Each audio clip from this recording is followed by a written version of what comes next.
If you've ever gotten stuck in an argument or had a conflict that just seemed like it never ended, then this video is for you. Who hasn't, right?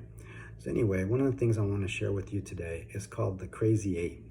And it's just a model that kind of shows you how you can get stuck. And it hopefully will help you to identify your triggers and identify when you're in that reactive mode and how to get out of that and how to stop and reset so that you don't get looped out. And you'll understand what I mean by that in just a little bit. So let's get started. So here is the Crazy Eight model that I was talking about. As you can see, it starts with stuff happens. There's also a saying, shit happens, right? So it starts there. So there's something that happens to you or to me, right? And it makes it personal. So maybe there's something that someone said or someone did that triggers you. And then it kind of goes through a filter. And you can kind of see that over here. And we have our beliefs that we've developed over time. And so there's a lot of like, well, that's right, that's wrong, they shouldn't do that, that's unacceptable for people to do that. So we carry some of these beliefs and we project it onto the situation. So that happens as we're processing what just occurred. And then we have these expectations that are, stemmed from a lot of those beliefs, but those are the should statements. They should be more respectful. They should be more responsible. They should have known better, those type of things.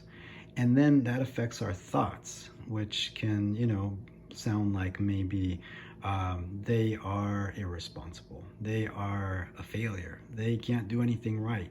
So these thoughts are, many times judgments and labels. And so what happens is, we create this story, this image that's negative of the other person, and we also tell ourselves that they're doing something to us that's not right.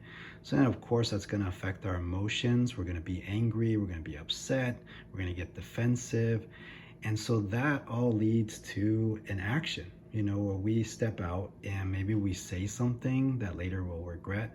We say something that maybe is judgmental or critical of the other person.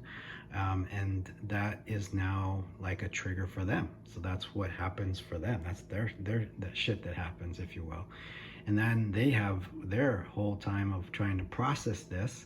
And so they have their beliefs, their expectations are like, hey, you shouldn't be doing that to me. And then they have their thoughts and they're saying, that was rude. And then they get angry. And so then they act out and they say something to you or do something that affects you, triggers you. And this just kind of keeps happening. And we just kind of keep going back and forth. And it's kind of like that ping pong match. And this is what we call a Crazy Eight because it's shaped in an 8. And so what I want to share today is like, just how we can not get stuck in this Crazy Eight. So one of the things is things are going to happen. So stuff will happen. And so when it does, and we start to get caught up in this filter, what happens is we're creating a story. And that story isn't always necessarily true. So what we want to do is we want to become aware that we're in that story. So what I recommend doing is just saying, I'm telling myself, and then just, finish the sentence with whatever's in your mind.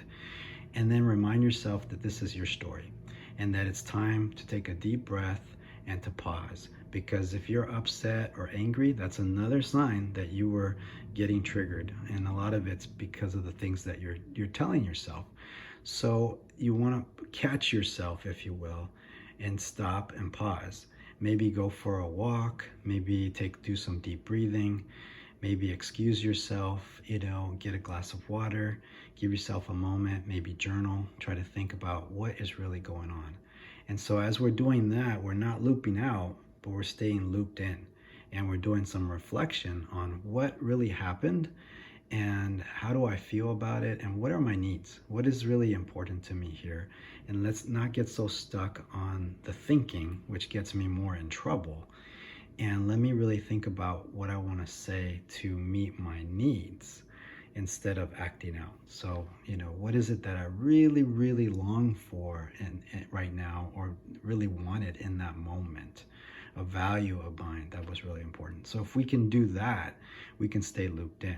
But if we get looped out and then that person gets looped out, and then we just keep re-triggering ourselves, then we're going to get stuck in this crazy eight.